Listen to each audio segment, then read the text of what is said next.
Welcome to First Unitarian Society of Minneapolis, the birthplace of Congregational Humanism.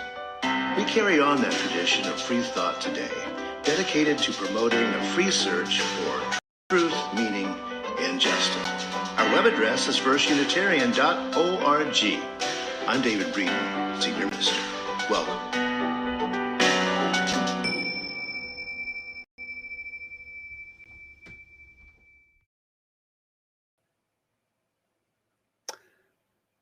Welcome, everyone, to our Sunday Assembly. Whether this is your first visit or you've been with us for decades, we are glad you are here as part of our gathered community.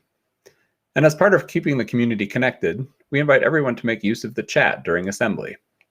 However, today, if you're watching via firstunitarian.org/live, the chat may not be working properly. The chat should be working on our YouTube page if you'd like to join us there. Immediately after Assembly, you're invited to visit our Zoom coffee hour. The link to coffee hour will be available in the chat, and it can also be found in your most recent emails from FUS. Please stop by this social time for as little or as long as you like, and check out our themed breakout rooms. Our monthly theme for January has been imagination, and as we wrap up a month that has tested our imaginations in so many ways, Reverend David this morning will encourage us to look to the future with dreams and plans. Come, let us gather in community. Each week when we gather, we light our chalice and share one of the 7 principles of Unitarian Universalism, or one of the aspirations of our congregation. This week we light the chalice remembering our aspiration to make the change we need for a more just, compassionate, and peaceful world.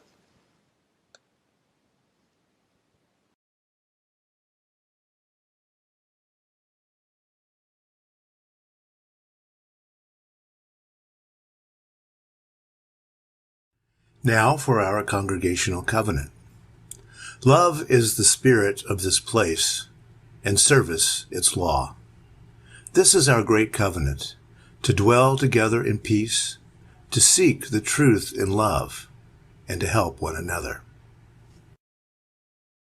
Good morning. I'm Allison Wyeth, Director of Religious Education for First Unitarian Society, and I get to bring to you our Time for All Ages story this morning. So please gather around if you enjoy a good story and make yourself comfortable.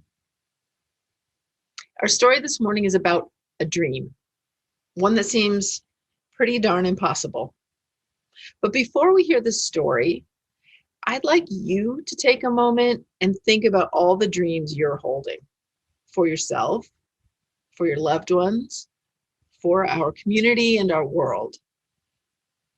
Would you do me a favor and hold those dreams somewhere in the back of your mind while you listen to our story?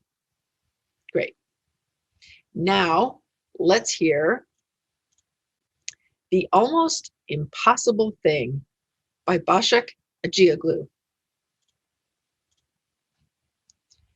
Once upon a time, there was a dream that tried to take shape. The dream didn't know it had no shape,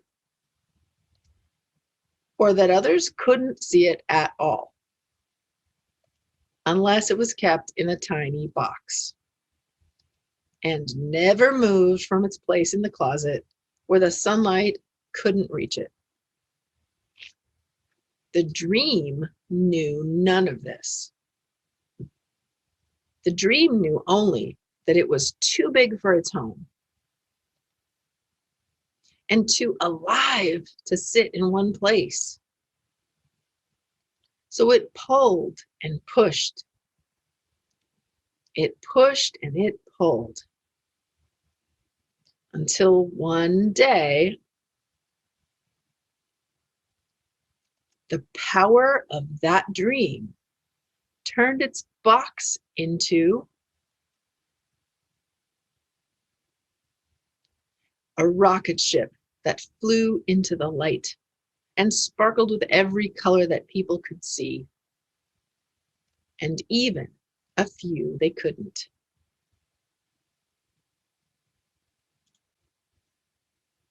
My friends, remember how I asked you to think about your dreams before the story?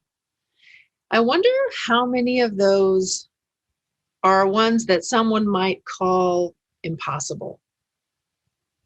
But here's an important truth.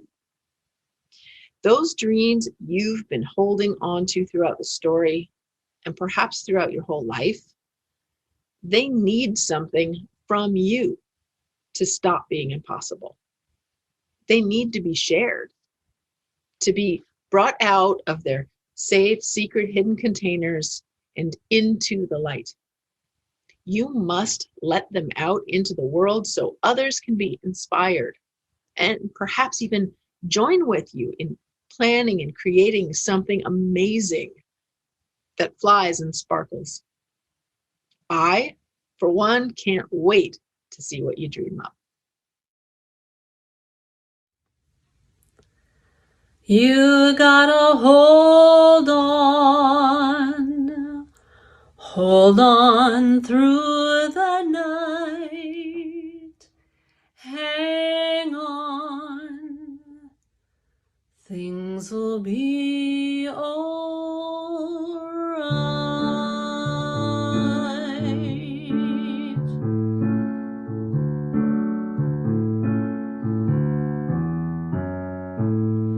The sun has left and forgotten me. It's dark, I cannot see. Why does this rain pour down? I'm gonna drown in a sea of deep confusion. Somebody told me, I don't know who, whenever you are sad and blue, and you're feeling all alone and left behind, just take a look inside you and you'll find you gotta hold on through the night, hang on, things will be alright, even when it's dark and not a bit of sparkling. Sing some sunshine from above, spreading rays of sunny love. Hang on to the vine, stay on, soon you'll be divine. If you start to cry, look up to the sky. Something's coming up ahead, turn your tears to dew instead. And so I hold on to this advice, when change is hard and not so nice. If you listen to your heart the whole night through, your sunny Sunday will come one day soon to you. You gotta hang on to the vine, stay on, soon you'll be divine. If you start to cry, look up to the sky. Something's coming up ahead to change your tears to dew instead. And so I hold on to this advice, when change is hard and not so nice. If you listen to your heart the whole night through, your sunny someday will come one day soon to you.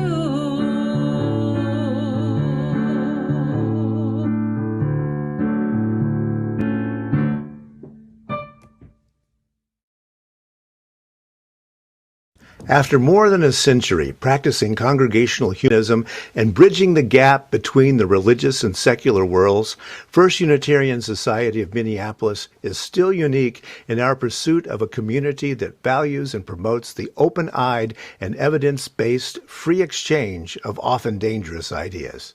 Join us as we continue the search for truth, meaning, and justice, and help keep the voice of Unitarian Universalist humanism loud and strong by considering a gift. You can find us on PayPal, the Give Plus app, or firstunitarian.org/donate. Thank you. Hi, folks. Bob Adderhold, president of the FUS Foundation, here one final time to introduce you to the last, but surely not the least, of this year's Kurt Pearson Social Justice Fund recipients. As most of you know, Mips and Perry Pearson created the fund in memory of their son, Kurt, who died of AIDS at age 29, to support the nonprofit organizations doing the social justice work that Kurt cared so deeply about.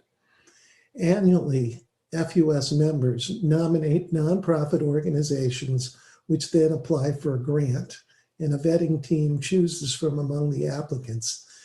This year, as you'll recall, we distributed $4,200 to 5 of the 10 nonprofit applicants. I'm very happy to have with me today Tashira Garraway, the founder of Families Supporting Families Against Police Violence, the recipient of a $600 Pearson grant. I'm going to ask Tashira to tell us about her organization, how it came to be, the important work it's doing, and how the grant will be used. Thank you, Bob. Yes, again, my name is Tashira Garraway, and I am the founder of an organization named Families Supporting Families Against Police Violence. This organization was started about 3 years ago, it started because the father of my now 14-year-old son, Justin Tigan, was brutally beat to death by the St. Paul police, and his body was thrown inside of a trash dumpster August 19, 2009. For 11 years now, I have been fighting for justice for Justin. About 3 years ago, in 2017, I decided to start a support group that would specifically help families that lost their loved ones at the hands of police here in the state of Minnesota. The memorials and the birthdays, the date of death are the hardest days for the families. And so Families Supporting Families, to help take that burden off of the families, we have decided to help with those days. So we help to get the families food. We help to get the families candles, balloons, things that they would need to uplift and encourage the families to come out and tell their stories, to communicate with the rest of the community, to engage. So we work to help with 2 events a year for each family. I have about 25 families. But we really think that it's important to have these support group meetings to uplift and encourage the families. So I have to afford rent for a place to hold these support group meetings. Right now, we're doing a lot of them over Zoom because of the pandemic.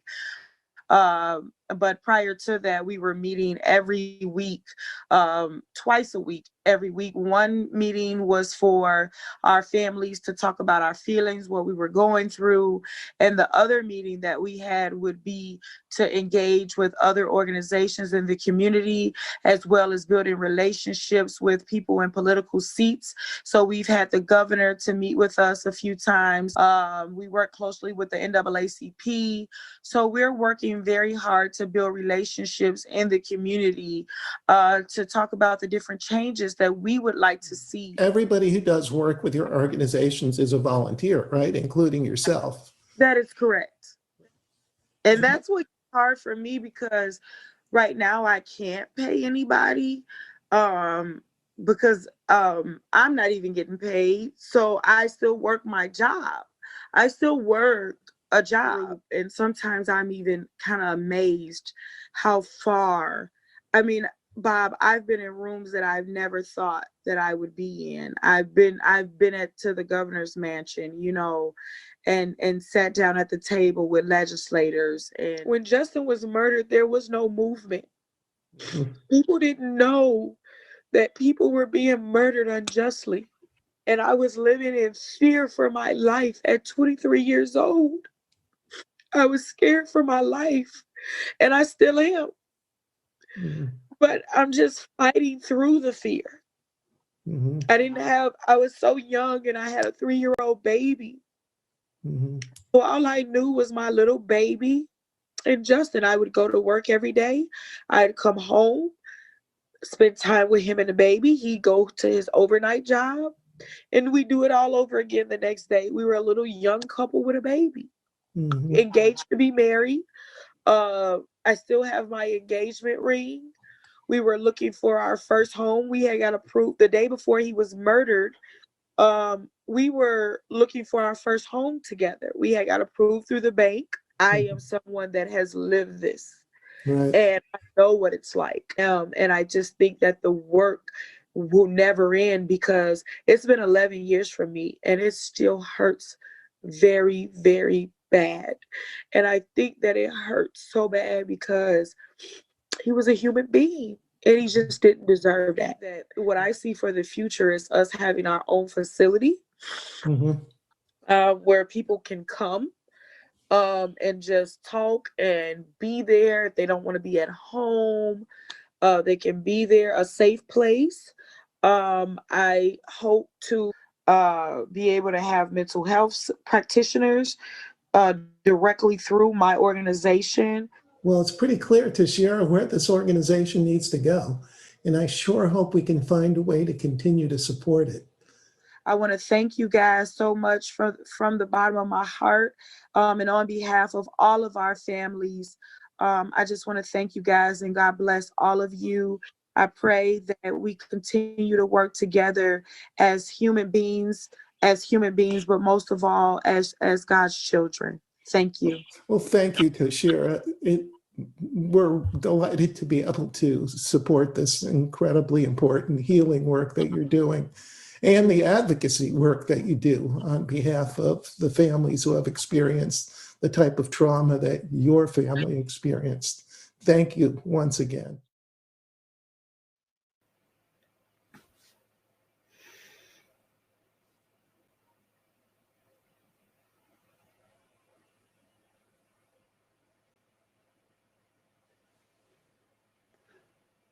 On Sundays when we gather, we take a few minutes to reflect on the joys, sorrows, and milestones of the human experience. We do this so that we stay in touch with our own humanity. We do this to remind ourselves of the value of a moment of stillness. And we do this so that no one among us is alone, either in celebrating joy or in facing the burdens of life. This morning we have some sad news about longtime FUS member Don Scrivseth. After years of going in and out of the hospital and long-term care facilities for his numerous chronic health problems, Don made the decision a little more than a week ago to forego further medical interventions, and he entered hospice care. And early in the morning this past Thursday, Don died at age 70. Don had been a part of the FUS community for nearly 40 years, and until the end, he retained his sharp mind and wit. He'll be greatly missed by those of us who were fortunate to be in his gregarious presence, or to appreciate the many haikus he wrote. A paid obituary will appear in next Sunday's Star Tribune, and FUS will be hosting an online memorial sometime in the next 4 to 6 weeks. Cards of sympathy may be sent to Don's wife, Diane, at the address listed in the FUS member directory, or can be sent to the FUS office for forwarding. Our hearts are with Diane and all those who are grieving Don's passing. And we have a short note of gratitude this morning for all those who helped create the online celebration of life for Barbara Blackstone, which was held yesterday afternoon. We particularly wish to thank tech volunteers Amy Dreyer and McKenna Sepek, who gave hours of their time to help make it possible for Barbara's friends from the West Coast to Switzerland take part in the gathering. If you had hoped to attend but could not, a recording is available. Please contact me by email and we'll get you the link. We now take a moment of silence to reflect on all the challenges and heartbreak going on in our lives and across our country. And we pause to think with gratitude of all those who are leading lives of justice, service, and compassion. Let us now share a moment of silence.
Audio, David.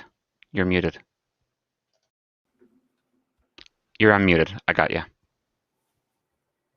All right, we got the tech problems worked out, I think, but it's easy to consider religions as immense and old and hidebound, immovable monoliths. It's easy to see them that way, and often religious leaders want to achieve that little view of their religions, the patina of age providing a kind of aloof and unquestionable dignity to a set of ideas that, might otherwise seem a little bit absurd. As a matter of fact, often new religious movements strive for just that patina effect, claiming that their very novelty is a return to the ancient roots of a particular religion. Let's forget for a moment the false correlation between ancient and true and think instead about the basics of religion. As a matter of fact, I invite you to think with me a bit about what sort of religion you would invent if an angel suddenly swooped down and told you to found a new religion. Sort of like Joseph Smith did back in New York State. Dream a little, because as Gloria Steinem once said, without leaps of imagination or dreaming, we lose the excitement of possibilities. Dreaming, after all, is a form of planning. Now, where do those leaps of imagination and solid planning meet up? Because we do have to be a little bit practical. What would your religion look like? Or, okay, philosophy, if the word religion sticks in your throat and makes you wince a little bit. What would your philosophy or religion be designed to do? After all, we humanists think that religions are the products of human imagination, after all, human dreaming. Sometimes the tradition goes back millennia, and sometimes it's newfangled. Of course, a 6,000-year-old religion will have been through some more collaborative cultural changes, lots of people working on it over time, more than a 25-year-old religion. Still, both religions reflect the human imagination, the dreams of human beings. And so, think about it. What kind of religion or philosophy would you invent if that Smith angel flew down to talk with you? What would the goals of your religion be? What would be the central truth or truths of your religion? What would be the rituals and professions of belief? We live in a religiously restless time. We see a precipitous fall in time-tested religious traditions and the rise of spiritual not religious, NES nuns, and the religion of no religion. And in such a time of transition, I'm unconvinced that requiring people to believe in anything in particular is all that helpful. Rather, my ideal religion would be about praxis, about doing something. And my ideal religion would be in the transformation business, personal transformation, social transformation. Because I think that, one does presuppose the other. A centered person is a person who is prepared to accept personal responsibility, accept civic duty, and is prepared to act for justice. So when I'm thinking about what religion could look like in the future, I think about something that Albert Einstein once wrote, in quote, "The religion of the future will be a cosmic religion. It should transcend a personal God and avoid dogma and theology. Covering both the natural and the spiritual, it should be based on a religious sense arising from the experience of all things natural and spiritual as a meaningful unity." All right, now, let me break that down a little bit. So it would be a cosmic religion. It would embrace the cosmos. It would transcend a personal God, ideas about that. It would avoid dogma and theology, and it would cover both the natural and the spiritual. It would be based on a religious sense arising from the experience of all things natural and spiritual as a meaningful unity. A religion that would embrace the entire cosmos. Walt Whitman would really like that kind of religion. Now, that's all that Einstein says in that particular bit, but from his other writing, it's relatively clear that he means a God like Spinoza's, the power of the natural observable universe being some sort of deity.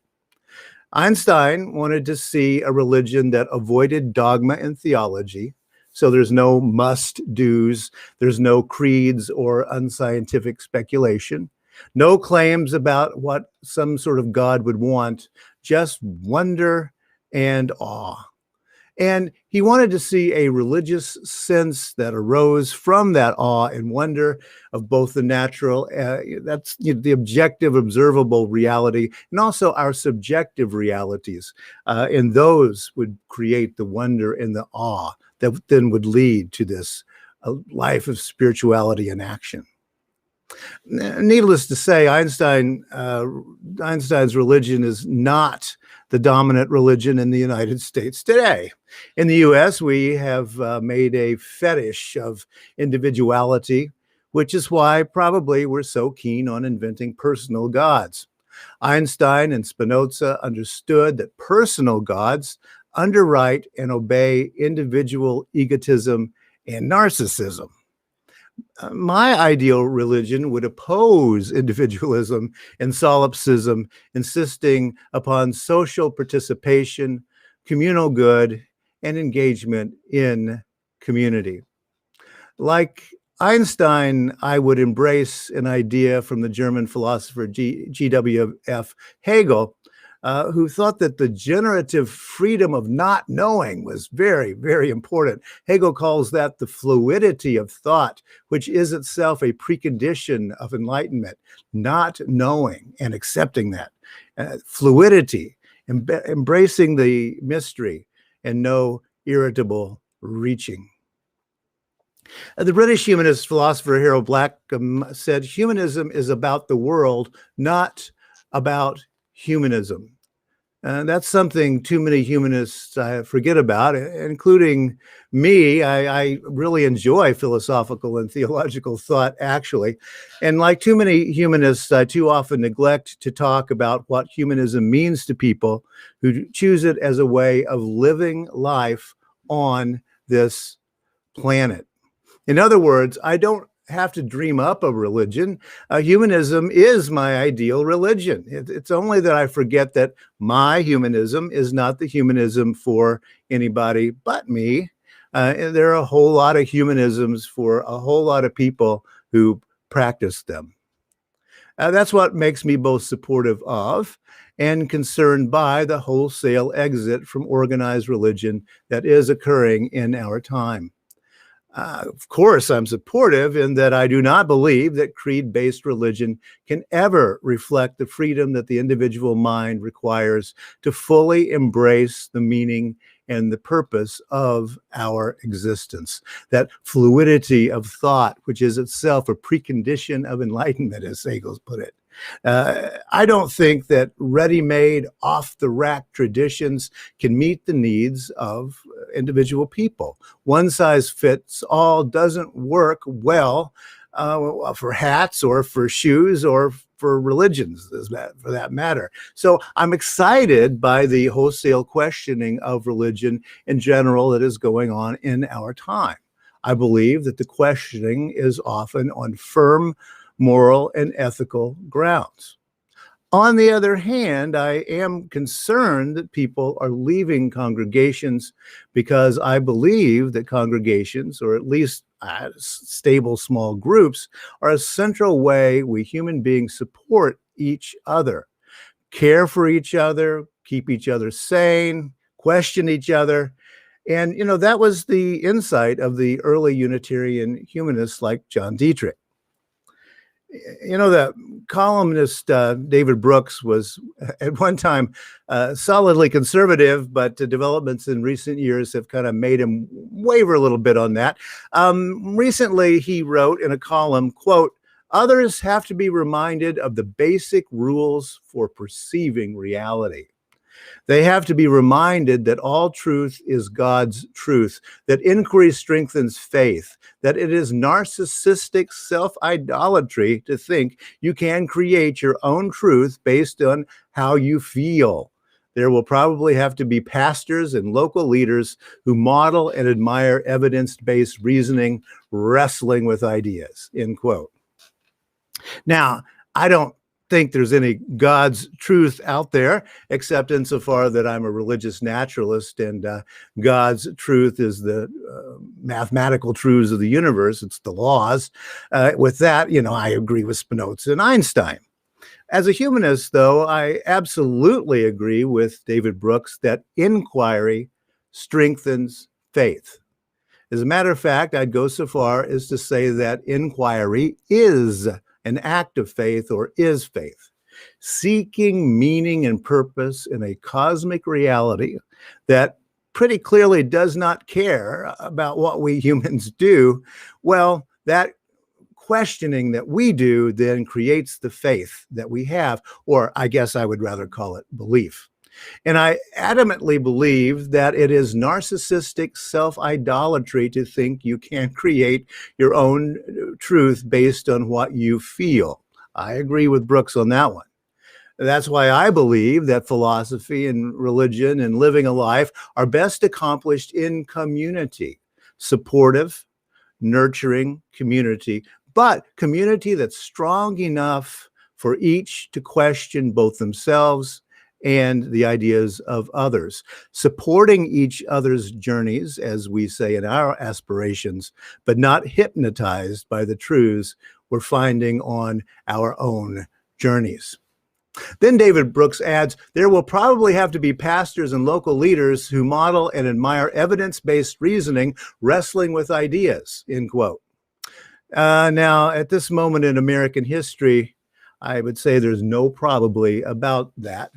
Admires evidence-based reasoning, wrestles with ideas. Well, at least if you don't see your ministers at First Unitarian Society wrestling with ideas, you're not watching. Sure, of course, we're going to question the silly ideas of QAnon, but I hope that we also question the pieties of white progressivism. Humanism, number one, is not snake oil, and we're not trying to sell you something. We, each minister and every person in our congregation, has the absolute duty to question everything all the time. Doubt is an acid that burns everything, and that is all right with us. It has to be all right with all of us. That's how new ways of thinking are born. Baruch Spinoza gave us the tools, he gave us the acid of doubt to realize the kind of cosmic religion that Einstein later describes. For his trouble, Spinoza was excommunicated from his synagogue in Amsterdam. In a letter in 1675, he wrote to an acquaintance, he never said this out loud in print, but he wrote in a letter, quote, "The eternal wisdom of God has shown itself forth in all things, but chiefly in the mind of man, and most of all in Jesus," end quote. What? No, Spinoza was not converting to Christianity of all the Protestants around him in Amsterdam, but rather he was saying that Jesus, a Jew, embodied the eternal wisdom of God by burning through the assumptions of his time with that acid of doubt.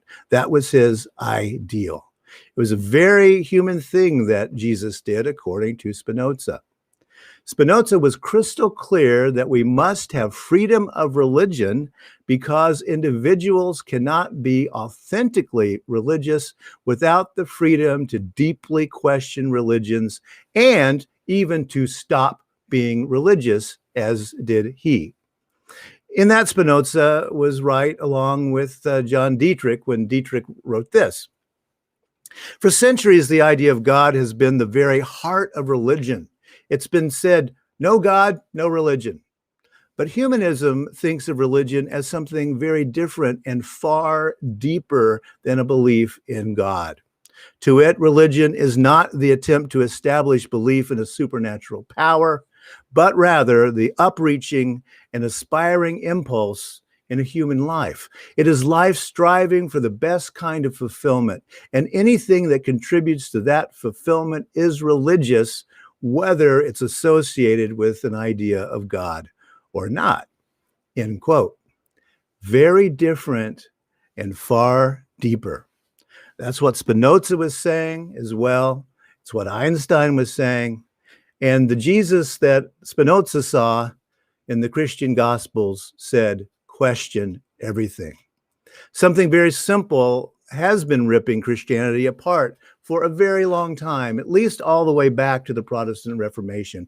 And Spinoza was seeing it even in his own time. It was the center of the Reformation of the 1600s. It's what convinced me to give up Christianity when I was a little kid. And it's what has convinced millions of people to give up Christianity, and maybe you as well. And that big thing is the mismatch between the moral stance of the Jesus that's depicted in the scripture and the Christ of the Christian churches. A moral outlook that puts humanity and thought before religion and tradition. That's what's happening all around us today. It's why once were Lutherans and then there weren't. It's why there were Quakers. And it's why people stopped being Lutherans and Quakers and evangelicals and Muslims and on and on. They suddenly realized they themselves have a higher morality than does their religion. So very many people see what Spinoza saw so long ago. There is a moral force to freedom of thought that is an acid that burns away creeds and traditions. And it also burns away confusions and lies.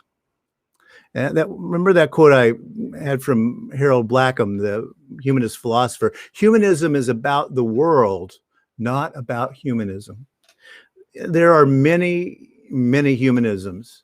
The humanism of First Unitarian Society of Minneapolis is a humanism that has sustained over time. It's lasted through decades, adapting, questioning, growing, and embodying. Yes, as a moral philosophy, humanism can be heady and abstract. But in a humanist congregation, the human bodies that make up the beings that have passed through and preserved the congregation day to day, month to month, year to year, we embody that truth. And it's way more profound than anything any of us can individually think. We humanists think that religions are the products of the human imagination, human dreaming. And this congregation has gone about making this religion of ours by going on despite stock market collapses and wars and epidemics. The goal of our congregational humanism is the flourishing of every human and living thing in the planet itself. And yeah, that's kind of a tall order, saving the world, but it is a worthy purpose. Our central humanist truths, I think, are two. One, we need to be here for each other. And two, human beings can fix human problems. Back in 1949, FUS Minister Carl Storm told us about his dream for humanism. Whatever we may think about the universe and whatever we may think about God, this earth is our common home and our fellowship is of necessity with one another, Carl Storm wrote. We have tools and resources needful for a better life in a world made good. And whether we call ourselves humanists or theists or something else, we had better commit ourselves to the compelling common task. The compelling common task. And that's despite all of our differences. And, that was quite a dream that Carl Storm had back in 1949. But today, I'm inviting all of us to dream as well. So go ahead, get out there and make your life a blessing to the world, because I know you want to. Join me from home in our Extinguishing the Chalice words. We extinguish this flame, but not the light of truth, the warmth of community, or the fire of commitment. All of these we carry in our hearts and in our minds until we are together again. What does it mean? A quest. The mission of each true knight is duty, is privilege, to dream the impossible dream, to fight the unbeatable foe, to bear with unbearable sorrow, to run with the brave, right, the unrightable wrong. To love, pure and chaste from afar. To try, when your arms are too weary. To reach the unreachable star. This is my quest, to follow that star. No matter how hopeless, no matter how far, fight for the right without question or pause. Be willing to march into hell for a heavenly cause. And I know if I'll only be true to this glorious quest, that my heart will lie peaceful and calm when I'm laid to my rest, and the world will be better for this. That one man, sworn and covered with scars, still strove in his last ounce of courage to reach the unreachable stars. This is my quest, for that star. No matter how hopeless, no matter how far, to fight for the right without question or pause. To be willing to march into hell for a heavenly cause. And I know if I'll only be true to this glorious quest, that my heart will lie peaceful and calm when I'm laid to my rest.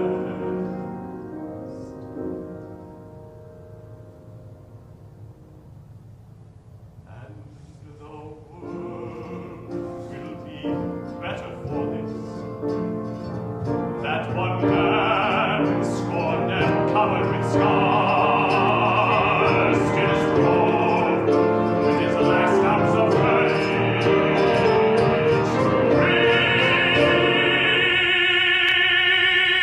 reach the unreachable stars.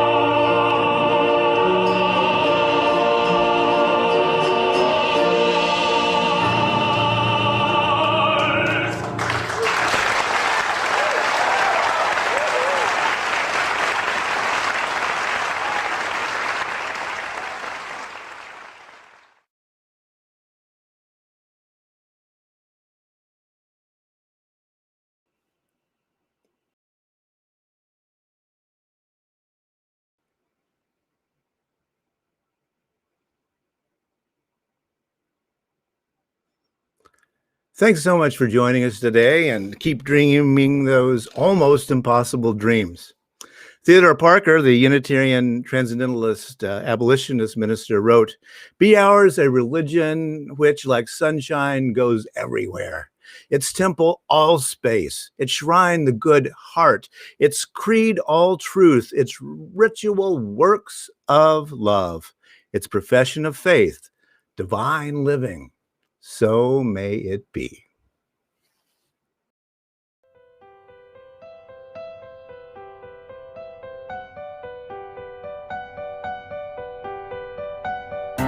Thanks for listening.